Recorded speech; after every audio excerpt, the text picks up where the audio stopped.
రాబో ఎన్నికల్లో మరి కాంగ్రెస్ పార్టీ మన తీర్మాన్ మల్లన్న గారికి ఎమ్మెల్సీ టికెట్ కూడా జరిగింది.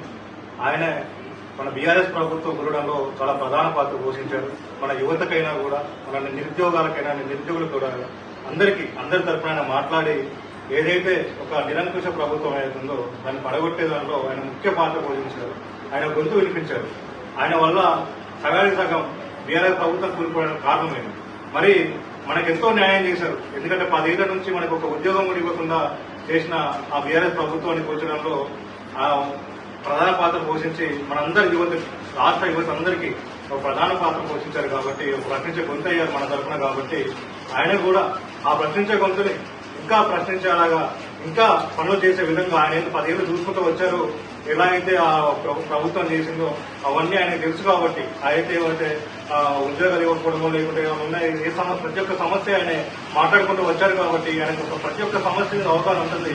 మరి అలాంటి వ్యక్తిని మనం గెలిపిస్తే మరి మన ఎమ్మెల్సీ పరిధిలో ఆయనకు ఉన్న దాంట్లో ఆయన డెవలప్మెంట్ కూడా చేసే ఒక విధంగా ఉంటుంది. అలాగే ఉద్యోగ కల్పనలో ఆయనకున్న మేధాశక్తితోటి మనకు కూడా, మన మురుగు ప్రాంతానికి కూడా ఆయన విన్నదించేలా చేస్తారని చెప్పేసి మనం అందరం కోరుకుంటాము.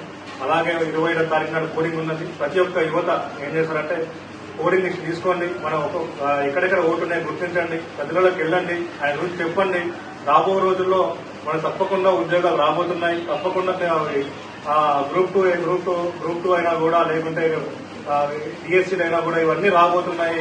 తప్పకుండా కాంగ్రెస్ ప్రభుత్వం దాన్ని నెరవేరుస్తుంది. ఆ నెరవేర్చే దాంట్లో కూడా మన మల్లన్న గారి పాత్ర ఎంతో ఉంటుంది తప్పకుండా.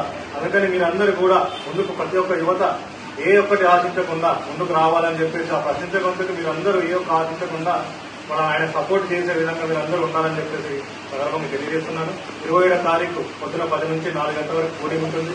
మీరందరూ కూడా ఈ ఎలక్షన్ లో మీరందరూ పాల్గొని ఆయనకు ఓటు వేయాలని చెప్పేసి సందర్భంగా తెలియజేస్తూ ఆయన భారీ మెజార్టీలో గెలిపించే విధంగా అందరూ కృషి చేయాలని చెప్పి తెలియజేసుకుంటాను. Thank you.